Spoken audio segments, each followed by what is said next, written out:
We did have an automatic record. Emma's here.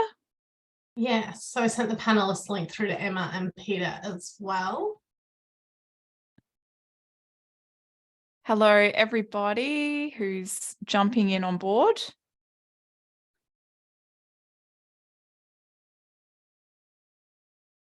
Just wait a few more minutes until everyone arrives. As you are jumping in, feel free to punch into the chat box where you are and provide a quick overview of your business.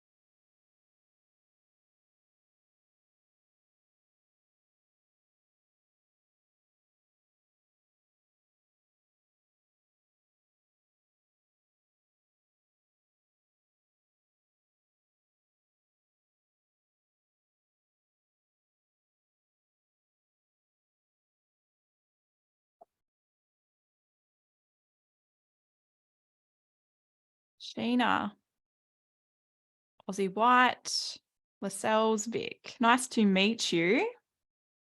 Thank you for joining us tonight.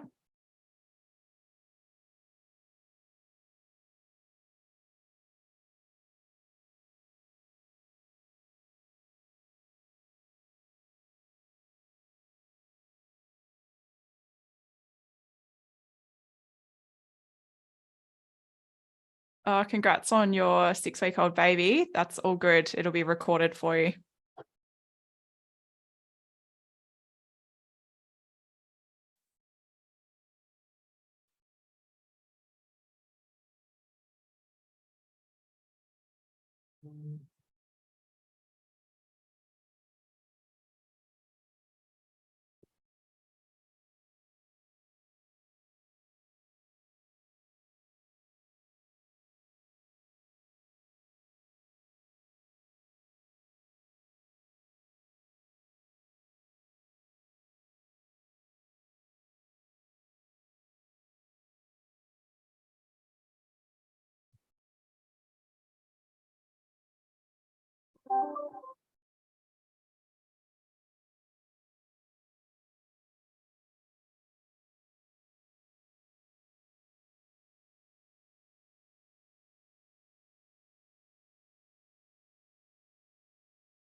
Hi, Tegan and Rachel.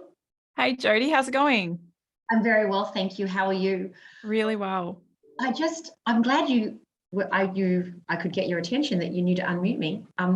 I can't, if I go into the chat box, mine says chat disabled, so I can't type into it. Do you know how I change that? Oh, Maybe the Q&A. Is there a Q&A up there? Yep. Yes, there's Q&A. I'm wondering, okay, I'll have to refer to the Q&A perhaps. no, I'll hopefully just fixed it. Okay. Thanks, Rach. Oh, cool. Yes, you did. Yes. Oh, fantastic. Good. Great. I'll Thanks type for in that, that now. Jody. So I can just mute myself again now, can't I? Yes, Yeah. thanks. Okay. Super. Thank you, ladies, very much. Thank you. Thank you.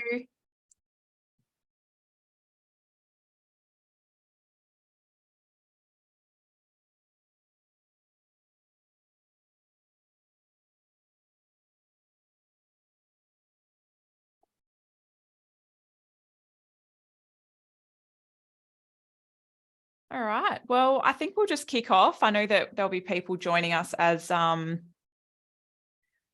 they get here. I just wanted to quickly introduce myself. I'm Tegan Buckley. I specialize in marketing and comms strategy for ag and stud stock businesses, based out of Mildura with my partner Clay, who's a broadacre farmer. Jody, I've just seen you've just popped in here the chat. Oh, awesome. So a few intros are coming through. Boree Creek, New South Wales. A few New South Wales people here. It's great to see. White Suffolks, excellent. Oh, it's good to have a range of a few different breeds here as well. I'm sure there'll be some service providers jumping in. So I'm lucky enough to work with agribusiness across Australia, thanks to the internet. I work right here in my home office, not far out of Mildura. And I'm originally from the Yorke Peninsula. I come from a background of farming with a particular passion for livestock. Clay's family actually don't have any livestock. They're purely cropping cereal and legumes. So I get my sheep and cattle fixed through my work and my clients. Thank you so much for, I'm trying to keep up with the chat box. There's so many awesome people jumping on. Oh, that's really cool, Lauren. It's really great that you can manage your stud and marketing comms. Super helpful having someone inside the business that can do that. Justin and Kerry from SA. Harley. Oh, there's so many. Nice to meet you all. Thank you so much for your time and your attention tonight. We're going to keep going because we don't have a huge amount of time. So you would have seen Rach has sent through your workbooks. So feel free to record anything that you'd like in there, punch in some questions into the chat. I'll get to them all at the very end in the Q&A time, but I'll also help you refer to these workbooks as we go as well. So the ag industry, it is incredibly unique. It's unlike any other industry across the world. And so our marketing and sales approaches need to be tailored to suit our target audience's wants, desires, needs, and their values by balancing it with what the markets are doing as well. So there's many factors that lay outside of our control when it comes to farming, and everyone does want a piece of our pie. That's just, it is what it is. And the marketing landscape has really changed in recent years with the rise of digital. And through my work, I sense that a lot of agribusinesses and rural people maybe don't feel confident when it comes to marketing and selling, or perhaps they might not actually prioritize the time that marketing and sales takes to do it quite well. But one thing I know for sure is that being a business and owner operator myself, that if we can't make sales or generate an income for our businesses, we have a hobby. So marketing and sales to generate new client interest should be up there on the top of the list of priorities. However, it's also balancing out with delivering that really high quality product, such as raising your livestock, looking after them. So there's so many hats that farmers wear. So many tabs open. It's quite a unique and diverse industry. So these are a few photos I've taken in my travels. The bottom left corner, I was playing chicken with Clay on the header. It was worth it for the shot. Had to quickly get out the way. And yeah, just a few of my adventures throughout SA and Vic and New South Wales. So before we got started, I asked you to provide a few of your marketing challenges when you registered for this webinar. And here are some of the responses that we got. So a lot of you aren't too sure where to most effectively spend time and money on marketing. You struggle to find the time to do it in the first place. And it's hard to establish a point of difference, stand out in a saturated market space. You might not know how to establish a cohesive brand and message. You might struggle to find the right target audience and getting the right message across without sounding too salesy. And you might also have limited knowledge on how to draw in those clients. So I'm a big picture person and I love investigating the why behind these. And most of us probably don't have a lot of certainty and clarity or a sound understanding of what it actually does mean to promote to new customers. And I really don't blame you, because as farmers and business owners, you've learned how to be bloody good at what you do, and you know how to use your hands, you know how to carry out the day-to-day operations, you know your livestock, your land, and you care deeply about what you do. And like I said before, you've got 100 tabs open in your head all at once. And I get it, being a business owner, and my partner Clay, who also manages his family farm. So I'm lucky enough to be able to work with many agribusinesses and studs over the years who have faced a lot of these challenges. So I do hear you, I do see you.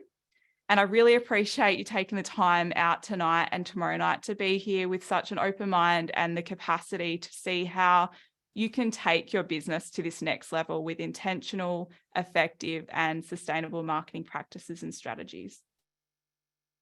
I choose a lazy person to do hard work because a lazy person will find an easy way to do it. Bill Gates, co-founder, Microsoft. Look, I'm not sure if I quite like the word lazy. Personally, I probably prefer resource efficient or cut out the fluffy stuff kind of person. So with those values in mind, I've dedicated a lot of my time to study, research, teach, and implement and find new and better ways to streamline results-driven marketing and sales for absolute efficiency for the ag industry. And as a result, I built my business around that so I could hone in on my specialty and target market, which is stud stock and agribusinesses. So in a nutshell, I find ways to help and upskill agribusinesses and stud stock to better communicate and promote their offerings to new and existing clients in order to sustainably grow their businesses. And look, there are so many elements we could cover when it comes to marketing, but my promise to you over the next 2 sessions is that we will simplify, empower, and unpack confidence boosting frameworks for you. And I'll walk you through every step of the fundamentals that you need to know as stud principals, decision makers, and CEOs, and specialists and experts in your field so that you can actually start taking action that will make a difference. If you do need further guidance after these sessions, feel free to get in touch. I'm always happy to answer any of your questions. Also helps me learn where the gaps are and where I need to be better at explaining and unpacking certain things. We're covering a fair bit tonight, so I would love to unpack what you need to consider to up-level in your business, and that's developing that results-driven, farmer-centric marketing strategy and understanding some core marketing and sales fundamentals to help you with your business to be a magnet for your ideal client. The 3 reasons why people do business with you or buy your genetics, sales mindset, marketing, your customer's buyer journey in that process, brand exposure elements, and communication channels. So we've got a fair bit to go, so we'll keep going. But before we dig in, I would love to hear from you and where you're at the moment. When it comes to marketing your business, how confident do you feel that messaging is hitting the mark for your customer attraction right now? And a rating between 1 to 10, 1 being not effective and 10 being highly effective. Let me know in the chat where you're at. At the end of these 2 sessions, I'd really love to be able to increase those ratings for you. So that's the intention that I'm setting for you. So we've got a few 1, 2, 3s. A lot of 2s. Oh, 4, nice. Getting there. Awesome. Okay, thank you so much. It's good to know where we're at. I'd like to revisit that later on. Let's get down to business. The straight line system. So 3 reasons why people buy from you. That's a really, really poor looking screenshot. Sorry about the blurriness there. Refer to your page 1 in your workbook. But I want to kick off with the elephant in the room a little bit. You're likely here because you want to learn how to do your marketing better. And at the end of the day, marketing is what attracts new buyers to help us make more sales. So the 3 reasons why buyers will do business with you, and to get all 3 right, you'll most likely make sales. So the first one is that they trust your product and what you're offering up on the table will help them and is of great value. Next, they trust and like you as a seller and the way that you conduct yourself. And third, they trust the company and the values and reputation behind the business. So these 3 factors came from Jordan Belford, the Wolf of Wall Street guy. Great movie, based on a true story, not Leonardo DiCaprio, but there's an actual Jordan Belford. He's an American entrepreneur, speaker, author, former stockbroker, financial criminal. So I'm not advocating for his wrongdoings, but this guy can sell. In his book, The Way of the Wolf, there are 3 certainties around buying and selling. And that were those 3 elements that we just worked through, which was the product, the seller, and you, and the company.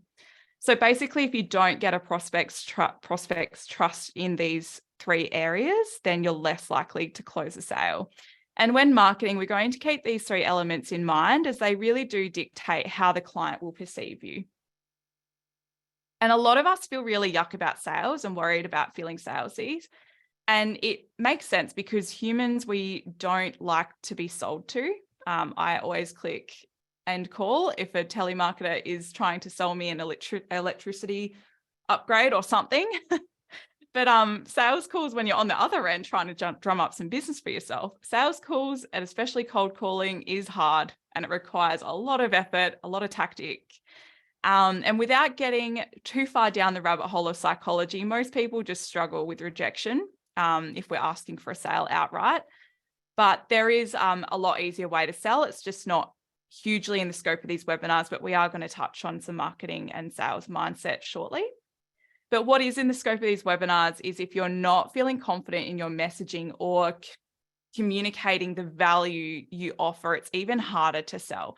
So we're going to work on that first. And I have noticed that if we're too broad in communicating to our ideal customers, we struggle to really speak to their needs. And we'll cover this a lot more in detail tonight.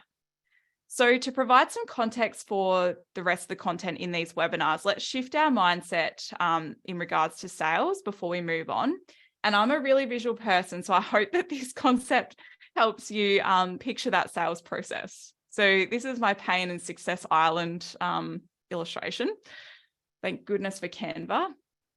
When it comes to sales, to help you get started, it comes from dialing in on some key factors, and that is understanding who you're trying to reach, where are they at in their business, what are their current and biggest challenges, and how working with you or buying your genetics can meet your clients' needs, wants, desires, or solve their problems and transform their business. So we imagine this as Pain Island and Success Island.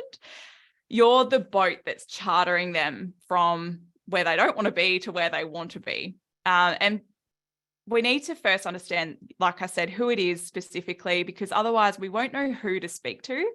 And then we need to understand what their biggest pain points are and frustrations, so we can create marketing messaging that makes them stop and think, they get me. Like, wow, they're talking about me and what I need. And that's helping to position your services and your genetics to overcome a problem. So your client's the hero, you're the guide. And your job over the next few webinars is to work with me to illuminate what your client's problems are through uncovering the symptoms that they might be experiencing. And then further to that, what mindset shifts they will need to make, and knowing the barriers and how we make just buying decisions around commitment, around purchasing, and then asking people to start taking action. And we're going to tap into 5 key factors, but I want to rewind just a little bit first.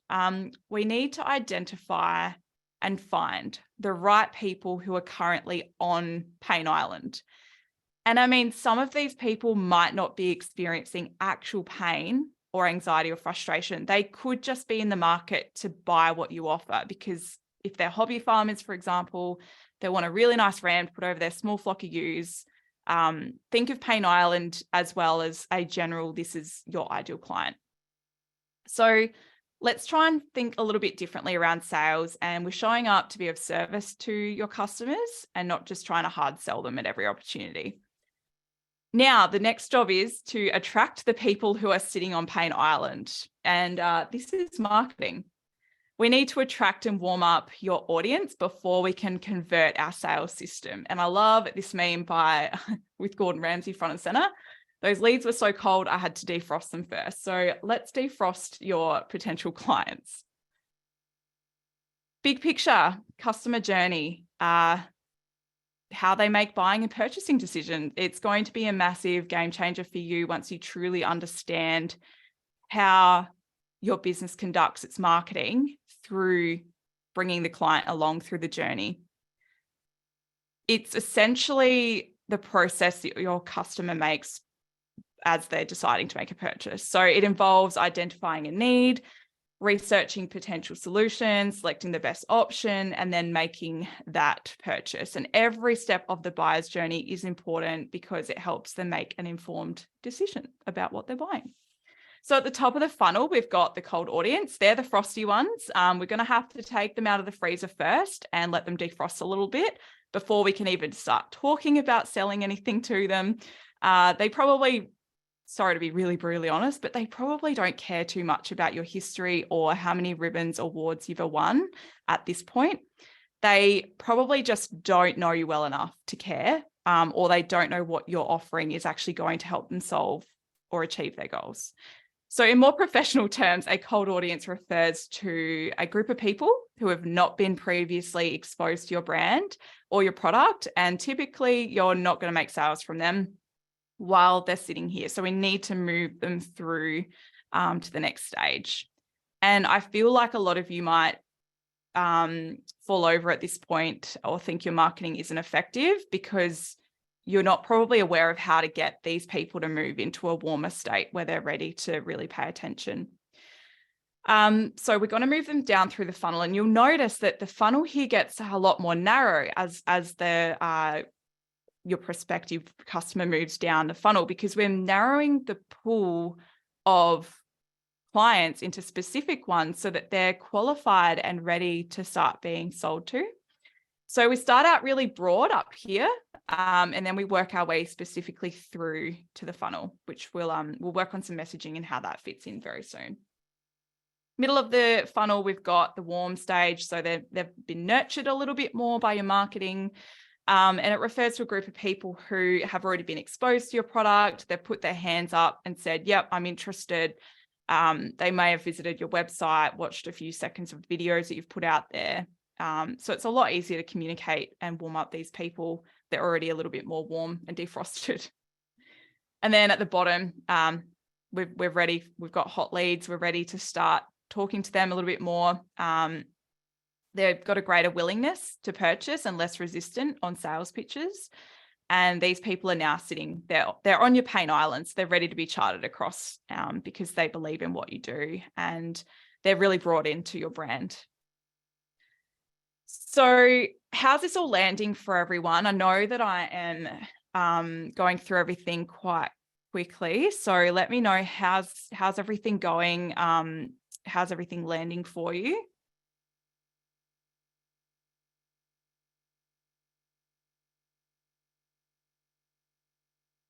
We're going to keep going. So we're going to work on this new concept. So the mere exposure effect, psychological phenomenon, which people tend to develop a preference for things because they're familiar with them. This concept was taught to me by one of my business coaches, Kerwin Ray. It's when we develop a preference for things once we become familiar with them. And for example, going down to your local farm supplies branch, you're familiar with them, you've used them for many years, sometimes generations, you have a lot of trust, respect, rapport, close relationship with the staff, the experts, you know the value that they're going to be delivering to you. But nowadays, to develop trust, rapport, and encourage that familiarity amongst your ideal client, who probably don't know you from a bar of soap because they're still at the top of the funnel in the buyer's journey, you might fall over, but we need to expose our brands up to 20 times, sometimes more, sometimes less, before people feel like they know, like, and trust you before they'll take action. And we talked earlier about the straight line system, those 3 factors people buy from you. That's where we're heading to. And it does take a lot. So if we use traditional print media and ad in our local newspaper every week, it's going to be quite inefficient on return on ad spend when you're trying to expose your brand up to 20 times. And I'm all about balance and using a holistic approach when it comes to marketing. So I'm not for a second saying don't advertise in newspapers. I'm just saying be really strategic and tactful about it, but don't rely on that marketing channel wholly and solely. And lucky for you, we're going to talk about a few other methods in these webinars.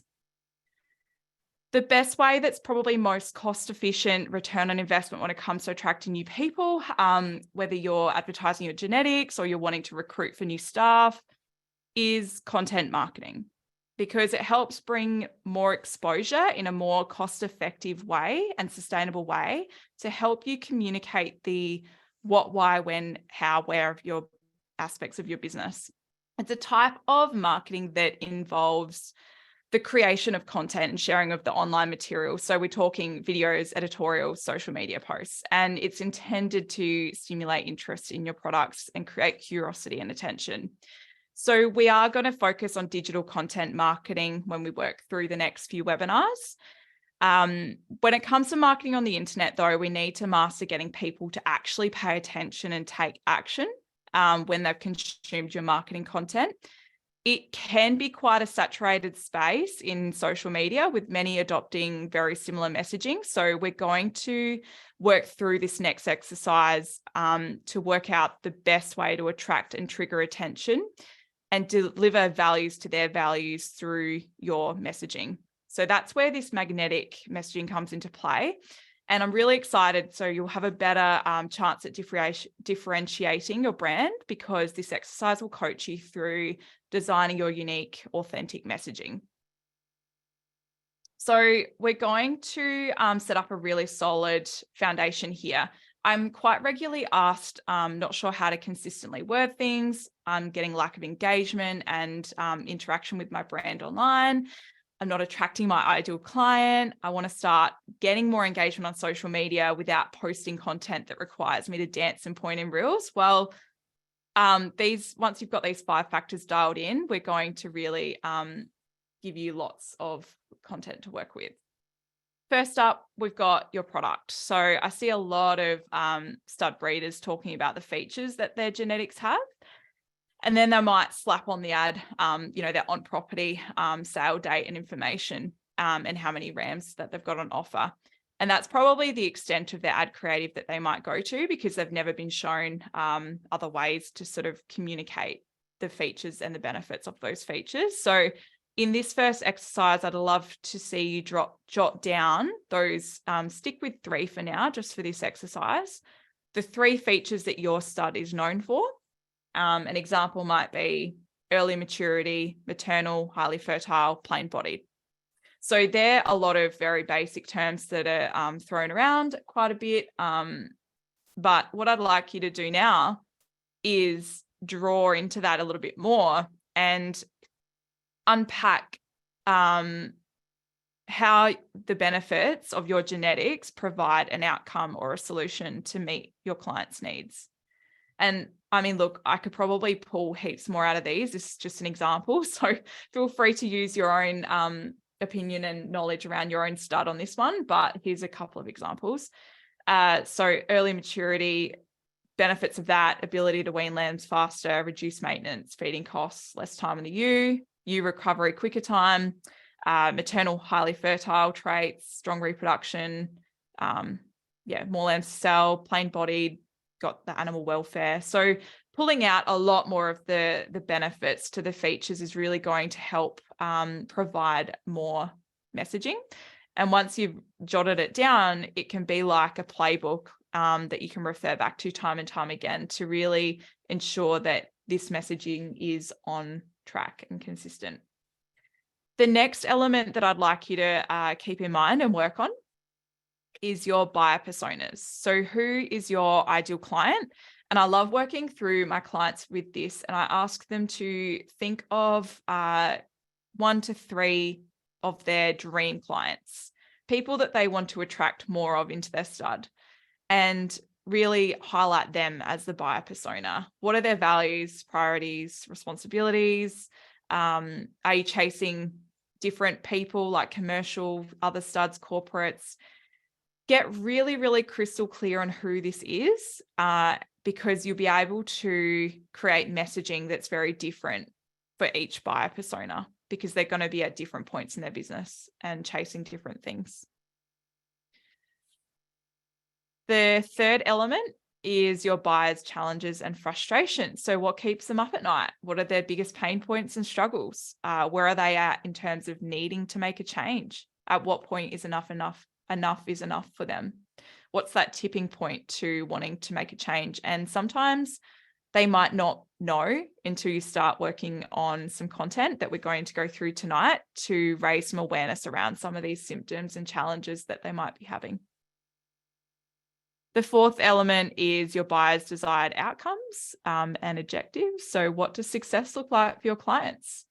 What outcomes can you list down that you offer as a result of buying your genetics? I'll let you guys work through your workbooks in your own time. I just want to keep rolling with the content. But yeah, jot down some of these, and you don't have to have everything perfectly mapped out. Just start exploring and brain dumping some ideas. Just going to check the chat here. Everyone's all good. Excellent. Fifth element, your point of difference, your mission, your unique value proposition. What's your business mission statement? Is it super clear for everyone in your business? Not talking about your breeding objectives. I'm talking about your why. It's that one sentence statement that shares that big picture goal of your business's key economic drivers, value standards, what you want for your industry. So this is a little example I put together. Our why: we help studstock agribusinesses adopt resource efficient and farmer-centric marketing strategies to help them amplify and communicate their value and expertise for a prosperous ag industry. So getting super clear on that mission statement will help you identify what is actually unique about your stud and what's your point of difference, because we're wanting to clearly communicate your genetics and your service value offering to your ideal customer. And it's really a statement that shares why they should do business with you over anyone else. Having this really clear as well is a great way, if you're recruiting, to really make sure that all your messaging is succinct and cohesive. It offers a really good communication around how your genetics can provide an outcome as well. So we're going to go through an exercise. There's a template here on page 4. You've actually already documented, well, you will once you have time, once I let you have time. You've already documented through the 4 exercises above. So we just want to input some keywords into this template. Don't overthink it though, just keep it simple.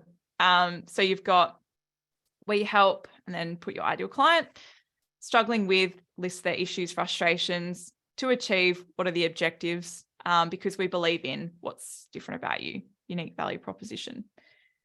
Put into practice, really apologize to anyone who's colorblind. Hopefully you might be able to work this one out yourself. I did not think about that until now.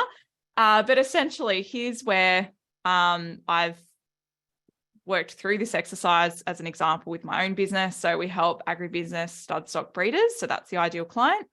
Struggling with outdated marketing methods, lack of clarity and direction. So that's maybe an issue or a frustration. Systemize their marketing to achieve more sales, exposure, and growth. That's what they really want to achieve, because we believe that adopting resource-efficient, farmer-centric marketing will help them amplify and communicate. So that's the UVP, the mission. So it's quite a long sentence, but it's really cohesive, and I just keep it there in front of me so that I know what keywords I need to refer back to when creating content. So I hope that really helps you as well. I am going to ask you to bring this filled out, your own mission statement filled out tomorrow night, because I'd love to have a look at them, and it's going to help you with the content in tomorrow night's webinar as well. So if you could have a look at that over the next 24 hours, that would be great. And yeah, bring that with you so you can share it if you are brave enough. Now, there might be some big feelings that come up at this point. A lot of us start to experience a bit of imposter syndrome because we feel uncomfortable with self-promotion when we're talking about our unique value proposition and how we stand out, how we're the business of choice. It can feel uncomfortable because we want to be doing this in a really humble, helpful, and genuine way. And there's a lot of fear and discomfort when it comes to selling and marketing because of the tall poppy culture that we have in Australia, and it is hindering our ability to do marketing well. Those unfamiliar with the concept, it's the idea that poppies should grow together at the same height and the same pace. So therefore, if one of the poppies become taller than the rest, it'll be cut down to the same height as the rest. And that's just a natural thing that society seems to do. When I first started my business, and here's a photo of me sitting on a sandhill making calls because we had really shitty reception out there and COVID had sort of just started and it was off the back of 2 years of drought. Imposter syndrome was really big. I'm not sure if it actually ever really goes away though. I'm sorry to say, we just have to deal with it. And it's a conversation I always have with a lot of my clients around sales and marketing, especially when we're in a really saturated competitive space. It can be really tough. But what I've learned from starting my own business from scratch is that you are not going to be everything for everyone. You're going to burn out. It's unsustainable. And I know that in Australian rural society, we live in fear that we're going to be criticised, called out, judged, attacked, belittled, the keyboard warriors on social media, as we put ourselves out there and our businesses out there on display to the public. And to make matters worse, if we're experiencing imposter syndrome and lack of belief in ourselves and our knowledge and our ability, this makes marketing inaction a massive problem. And it's probably why a lot of people might not actually be marketing to their full potential. So when my clients start talking about their worry around keyboard warriors and the fear of publishing content on the internet that might be perceived wrong, I always suggest that have another trusted person by your side that's not too close to your business, that they might have an emotional attachment, but someone that's sort of outside of your business that you can run a controversial piece of content across them just to get their honest opinion. And it's always a really nice confidence boost, but be careful who you do choose that person to be. I always say that if they aren't paying the bills, they don't get an opinion. And some people just love tearing down other people on the internet. And that's just a true direct reflection of them, not you.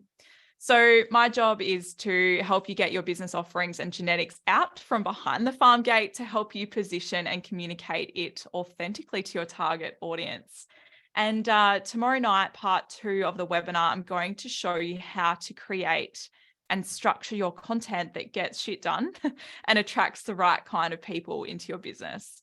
So back yourself a little, have faith in your instincts, your knowledge, and what you're serving up in this world is enough. We're going to jump into some communication channels now. So these are how you communicate to new people, how you can communicate to your existing client base. And it's becoming a lot easier on the internet to find and gather information when to want to research and buy.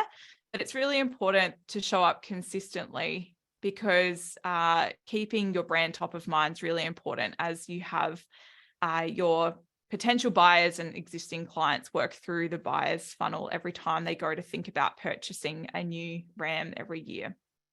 So there are a lot of examples here that are very much digital based, but there are, of course, the old-fashioned phone call or a direct mail out for anyone who isn't using the internet or technology to communicate with. So you've got your newsletter, your sales catalog that you can send out through email or in the post, social media, email updates outside of the selling season. You might want to put together an email that has some handy resources or some updates. CRM, so I mentioned CRM software. That's a customer relationship management software such as MailChimp. That's a really good free tool. You can put all of your client email addresses in there. Obviously, it's a private platform, and you can send out bulk emails and set up templates just to make your life a lot easier and quicker. There's heaps of other CRM software. You can Google it if you want to, but MailChimp is probably a popular, really user-friendly one. You can obviously have a website with a news section. Phone calls, text messages, video messaging, webinars. If you can guest or guest or become a speaker on webinars or podcasts, it's a really great way to communicate and promote your knowledge and expertise. Audio messages. So sometimes clients might ask me a question and it's really easy just to flick back an audio message because I can go into a lot more detail than a text message. And of course, you've got apps like your Facebook Messenger and WhatsApp. But one word of advice, just be consistent in the timing and the relevance of the conversation when you do your outreach to your clients so that they welcome and enjoy the chat with you. And you're not always trying to sell to them during these conversations. You're just checking in with them to show that you really care about them and their business. And I had a conversation this morning with a client who was a bit worried about, I guess, calling clients and maybe the feeling around whether they actually want to be spoken to outside of the selling season. And I just put it down to some people just don't enjoy phone conversations and they might come across as cold, gruff, wary. That's okay. It's still important for you that they know that you care about them and their business, and that what you offer in terms of customer service is top notch. So they know that you are going to show up for them and you're not pestering them. You're just touching base to see how everything is going as a duty of care. So I hope that helps. I know that a lot of you probably communicate with your clients in some way, shape or form, but I hope that sort of gives you a few extra ideas. I'd love to know though, what are the top 3 channels that you use to promote and keep in touch with your clients with? I'll wait in the chat here. I'd love to hear, what are you using at the moment to communicate and promote? I'll flick back to this list for you. Social media. Facebook, website, email, newsletter, email, Facebook, Instagram, phone call. Well, that's a good one. Emails, phone calls, social media. It's really popular. I'm really glad because tomorrow we're going to talk a lot about social media. Website, phone call, social, text, phone call. Awesome. Yeah, great. Social media is really popular. It's just so efficient to use. So we're going to cover a lot of that tomorrow. Let's work through what we're actually covering tomorrow. And then we're going to go to a Q&A, and I've realized that I've run very early. I know we'd allowed an hour and a half, but it allows more time for Q&A. So tomorrow we're going to cover creating the marketing content from everything that we've worked through tonight. I didn't want to overload you too much tonight. I really wanted to focus on foundational stuff just so that you can start thinking about those key areas that we tapped into, those five magnetic messaging elements. So we're going to walk through content mapping, your profitable content checklist, content pillar strategy, content types, marketing calendar, time-saving hacks. I've got a really good one for you. You can probably see that in the workbook though. And your content plan. So I actually have a PDF, Rach, I might send that to you tonight to distribute out. It was a last minute addition because I just wanted to really tie everything in. And I didn't include it initially in the workbooks, but now I want to. So I will send that to you to email out. But I'm really wanting to, support everyone with that content plan template. It's really basic though. I think just getting 1 or 2 things right and implementing that as a result of this webinar is really important. So let's go to Q&A. I would love some questions, please.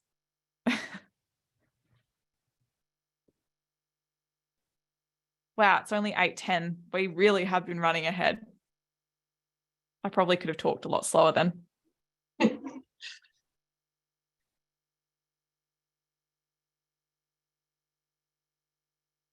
I'm actually going to start the Q&A. Excellent. Peter has let me, not with a question for you, but just with a bit of information for everyone else.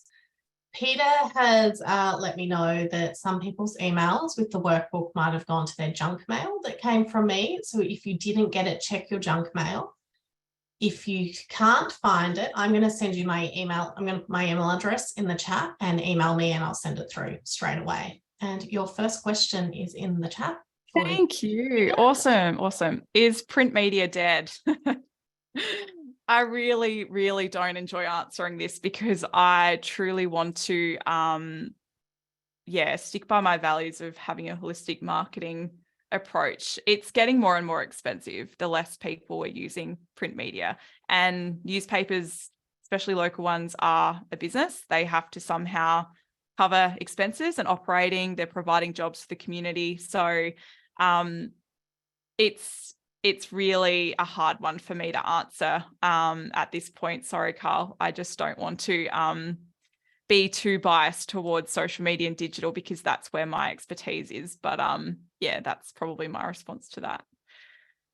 Joseph, social media posts versus social media advertising, thoughts, difference. Okay, so what Joe's talking about here, social media posts, organic. So they're the ones that you're posting, just putting it on the internet and it's free, putting it on your social media accounts, Facebook pages.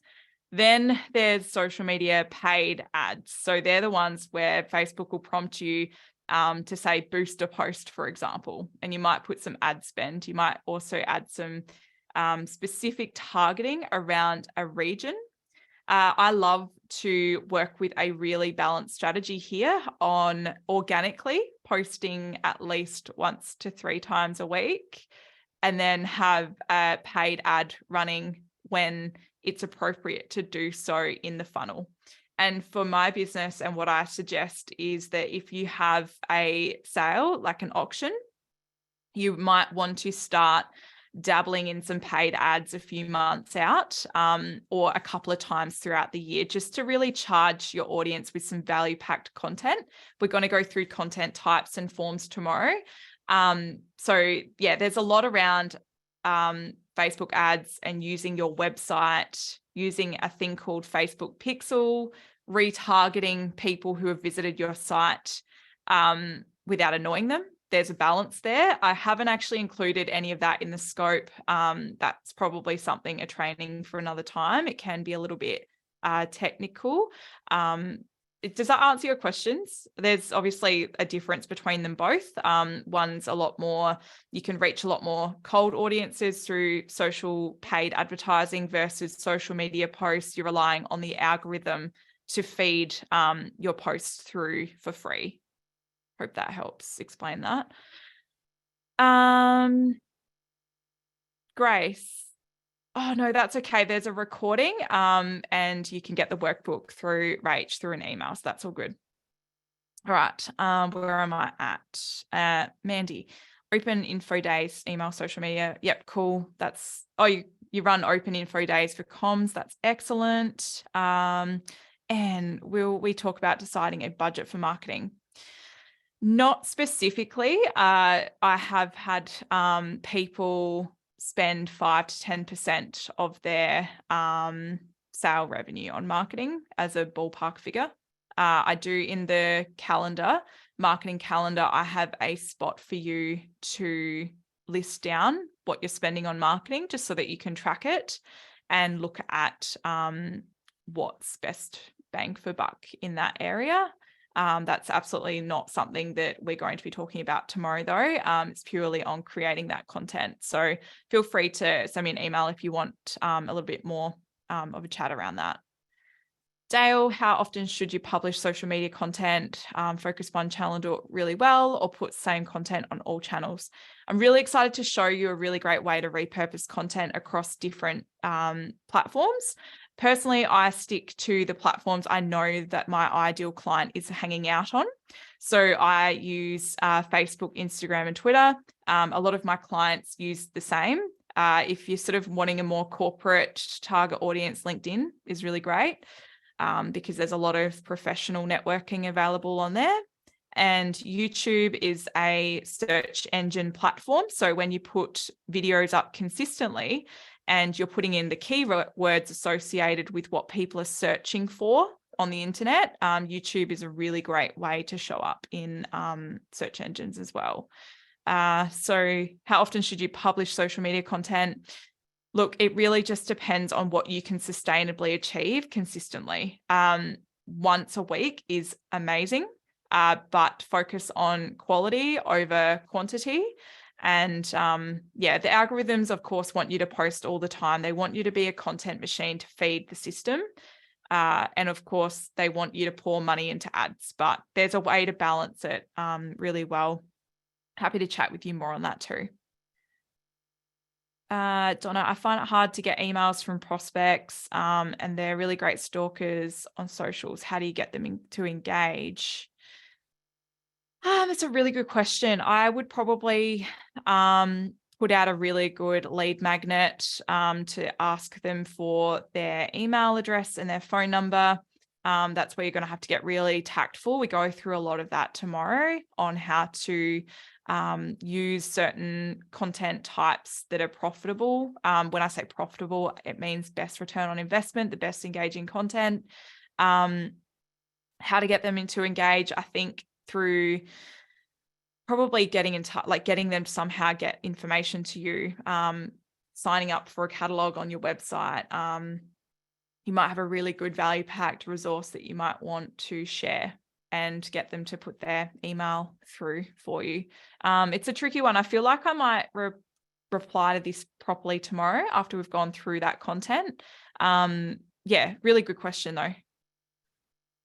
I have people stalk me all the time. Then one day they come out of the woodworks and book a call. Lachlan, for cold audiences, 20 times exposure before sale. How many years will this be on average over? Oh, that's a really hard one to answer.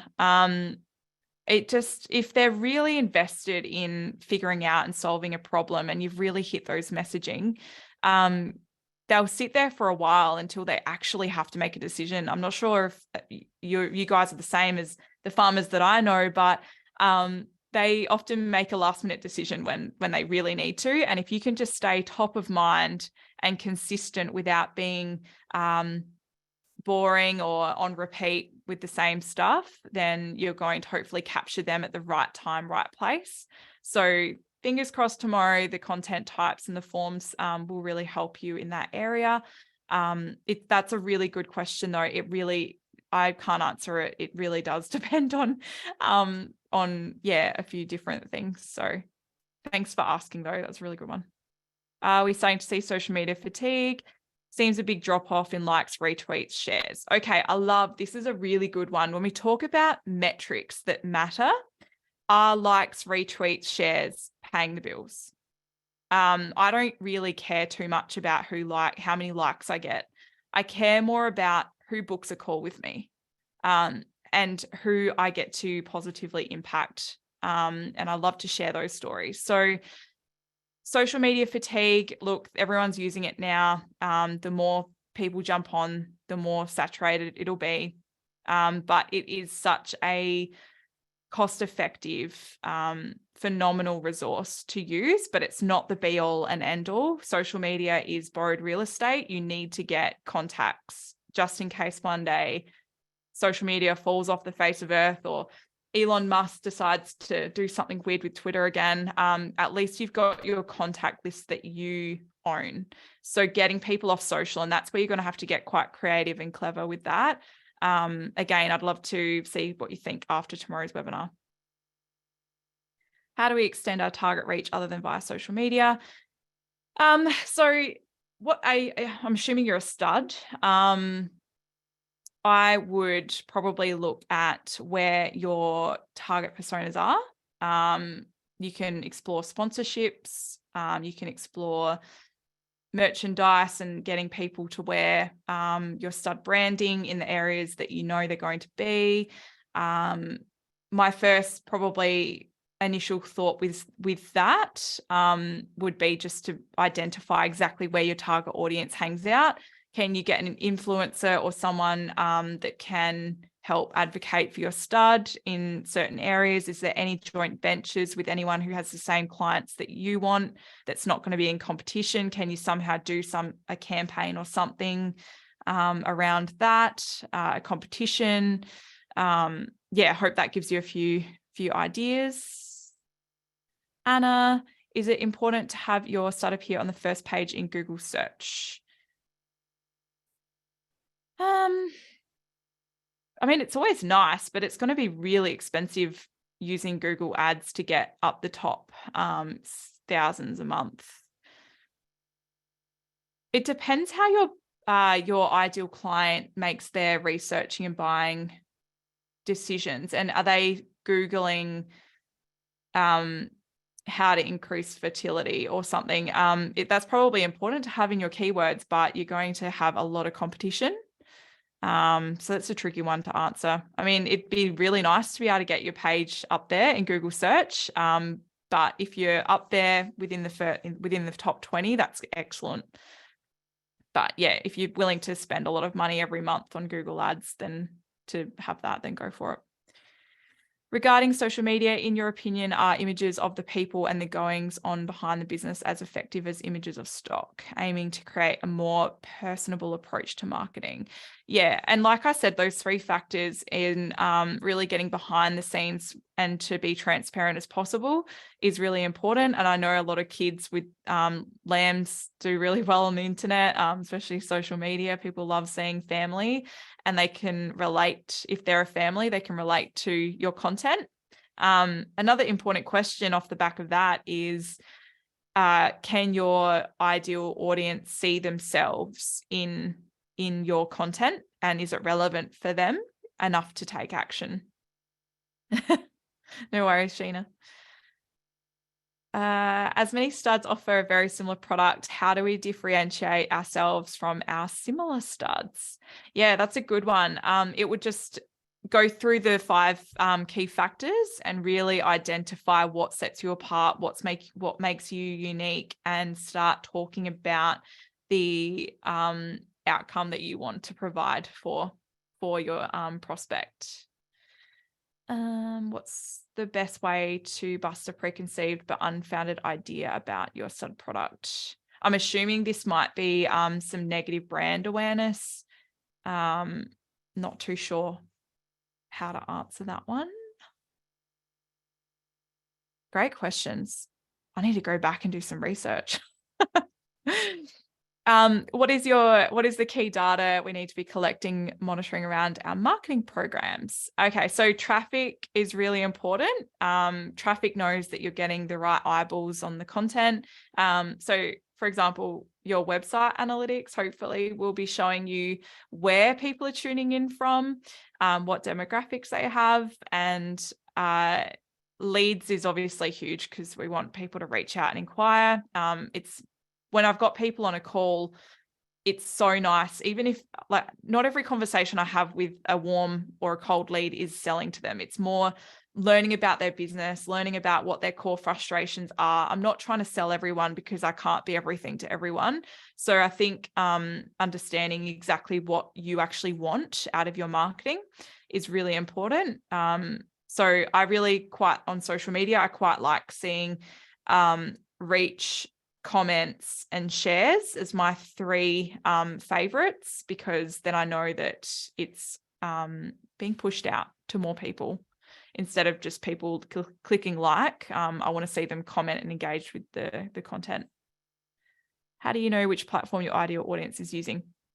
All right, look at your dream customer client and have a look at where people like them might be. And you can even ask people in conversation, oh, what do you think about social media? How are you getting on with it? A lot of farmers are on Twitter, for example. That's why I do a mixture of Facebook, Instagram, and Twitter. It's actually really interesting how many studs are going and using Instagram now. So I've been really trying to post a little bit more on there. And I'm probably not utilizing Twitter to its full advantage, but there are a lot of mixed farmers. It's a huge space for farmers on Twitter. I think that's. Have I answered these okay for everyone, or do I need to go back and work on that? How do you calculate the effectiveness of marketing on different platforms so that we can see what brings in clients and what doesn't? Yeah, that one's going to be the same answer as those key metrics that matter. So looking at the traffic, is your content and strategy bringing in eyeballs to your social media, to your website? Are you getting clicks on your website? Are you getting calls, inquiries, emails? Are people signing up to be on your mailing list? Yeah, just a few examples. I might include that one. I'm going to write that question down though, because I want to include that one a little bit more depth tomorrow for you. Let me just add that to my list. I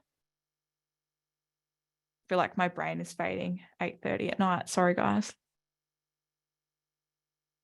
Any other questions? I'm going to probably call it soon. Is there a program that allows you to create a post and post it across all 3 social media platforms? Yeah, there's heaps of scheduling options out there, social media schedulers. I use Facebook Business Suite, and it allows me to post on Facebook and Instagram at the same time. And it allows you to edit what you post. So we don't want to post links on Instagram in feed posts because they're not clickable. That's why people refer to the link in their bio to go back to their profile and then click on that clickable link. And that's, yeah, it gets around that.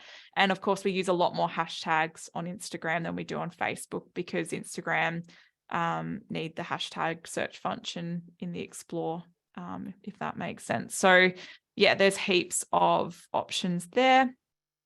Yeah, social media schedulers, there's Planoly, there's HubSpot, all sorts. Hootsuite.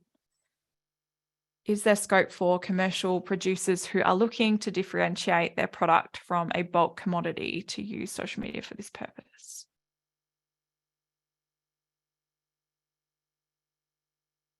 Yeah, I would say so. I don't have a strong answer for that one, Ellie, sorry.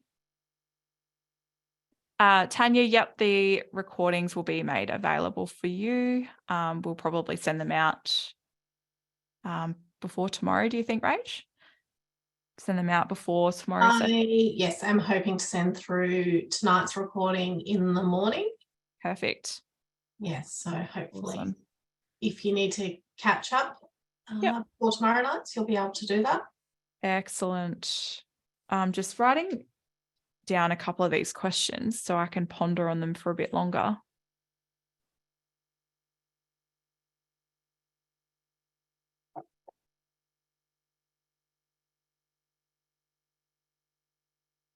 Yeah, I feel like there's a lot more scope around what key data we need to collect as well. So I might work on those responses.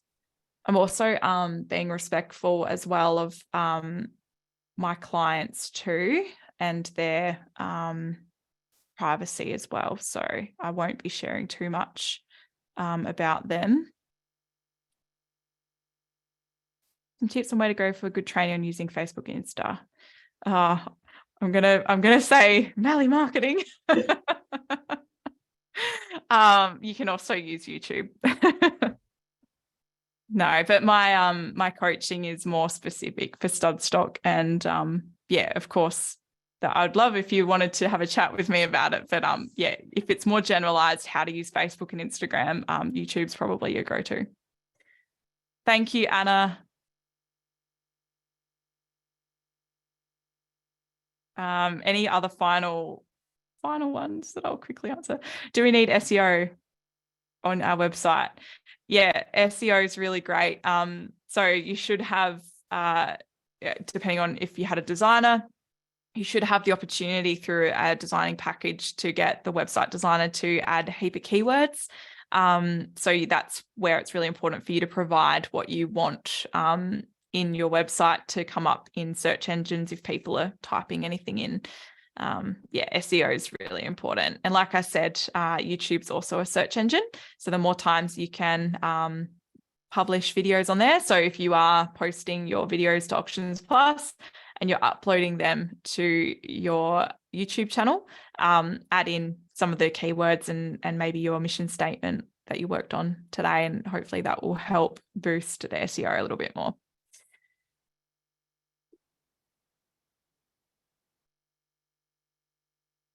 Okay, I reckon that'll do. Pixel is important too. Yeah, Facebook Pixel, having that on your website is really, really powerful to help you retarget on social media. definitely worth having, at least tracking. iPhones nowadays, though, they've got a bit more privacy around. I basically don't get targeted as much because I've opted out of that. But if you're going on a website and you click yes to cookies, essentially people can't see too much information. But if you've got Facebook connected to that browser, they'll be able to retarget and add back to you. So also the cool thing about Facebook advertising is I might be talking about cruises and holidays. Nice engagement rings when I've got my partner's phone nearby. So that was a massive hint. Sorry, Clay. No, but essentially your phone just picks up stuff through the weird technology that it has these days, and you'll be retargeted. So you might find it super strange. You're talking to someone about something and all of a sudden you're getting a Facebook ad for it. You're like, how does it even work? My phone is listening to me. Siri is listening always. So yeah, that's probably where that comes in handy with SEO and pixels and some really good Facebook ads. Kate, unable to see the questions come up for the past 10 minutes. I'm not sure what the problem is there. I'll just respond to Kate.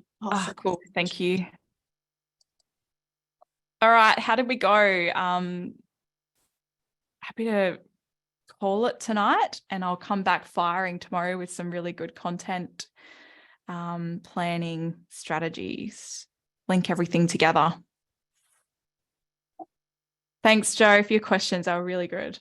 Thank you, everyone. I like being challenged. I've got so much thinking to do. I just want to articulate and explain things a lot better. So yeah, thank you so much for your attention and your time. If anyone would like to add anything, now is probably a good time. Peter, Rach, or Emma? I'm all good for tonight. Thanks, Tegan. Excellent. Thank you so much for your help. Thank you. Thank you. Thank you, everyone. Oh, thanks, Emily. That's really lovely. Hope that it helps. I'm really excited to see some of these statements tomorrow.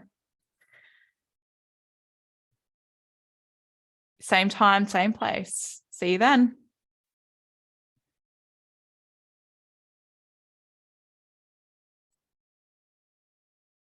Cool. All right.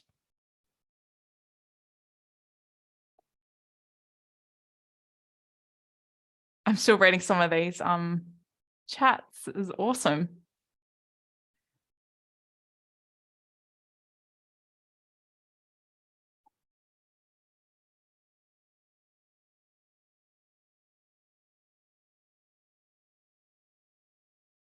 Thank you, everyone. See you tomorrow night.